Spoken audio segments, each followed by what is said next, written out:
எத்தனையோ காலம் வாராத வானவில் வந்தது போலி பேச। হ্যালো, আমি মিষ্টু আর আপনারা দেখছেন আমার travel blog explore with Mishtu. আপনাদের আজকে নিয়ে যাব একটা সুন্দর ব্যাকওয়াটার ড্রাইভ, কোচি থেকে মাত্র 1 ঘন্টার দূরে কারামাকুড়ি ভিলেজ রোড বা কারামাকুড়ি ব্যাকওয়াটার ড্রাইভওয়ে। জায়গাটা কিন্তু খুব সুন্দর।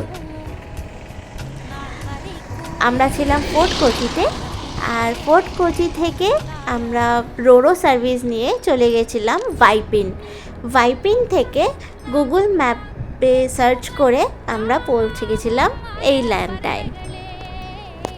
কালো কুচকুচে সুন্দর রাস্তা আর দুপাশে শুধু ব্যাকওয়াটার।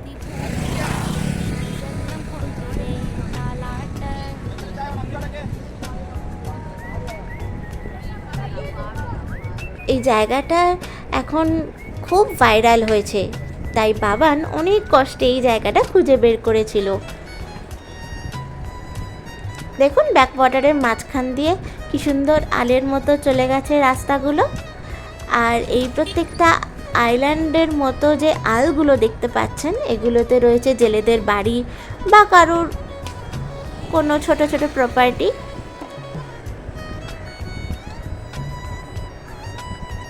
কি সুন্দর লাগছে না, শান্ত স্নিগ্ধ চারদিকটা। আর এখান দিয়ে চলছে এই সুন্দর ছোট্ট নৌকোটি। ওই যে দেখছেন, ওই একটা হয়তো জেলের বাড়ি।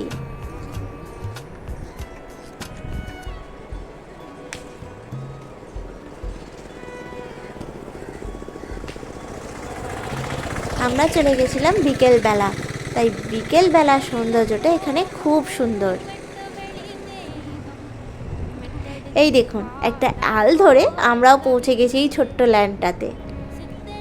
এটা প্রাইভেট প্রপার্টি বা জেলেদের বাড়ি যাই বলুন না কেন, এখানে ওই জন্য একটা গেট করা আছে, তাই গেটের ওপারে আর যাইনি। আর ওই যে দেখলেন, ওইটা কার পার্কিং। আমরা ওখানে গাড়ি রেখে হেঁটে হেঁটে এক্সপ্লোর করেছিলাম। এই ল্যান্ডটা একটা ওয়াটার স্পোর্টস পার্ক আছে। এখান থেকে কায়াকিংয়ের বোট ছাড়ে। এখানে অনেক ব্রোকারও আছে। নানান রকম রেটে এখান থেকে আপনারা বোটিং সার্ভিসও পেতে পারেন।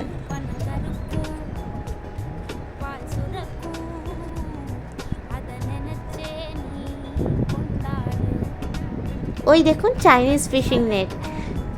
কেরালার কোচিতে এই চাইনিজ ফিশিং নেট কিন্তু খুব পপুলার।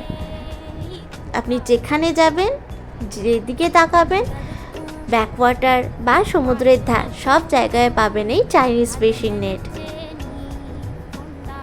এই চাইনিজ ফিশিং নেটের সম্পর্কে না হয় পরে একদিন বলবো। দেখুন সানসেটের টাইমটা কি সুন্দর লাগছে না?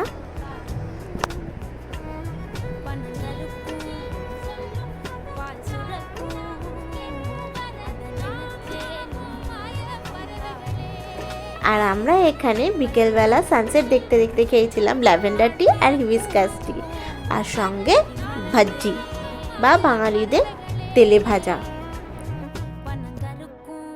আমাদের কিন্তু জায়গাটা খুব পছন্দ হয়েছিল। আপনারাও চাইলে ঘুরে আসতে পারেন। আর আমার ভিডিও দেখতে গেলে বা আমার ভিডিও পছন্দ হলে লাইক, শেয়ার আর সাবস্ক্রাইব করে দেবেন। এখনকার জন্য বাই।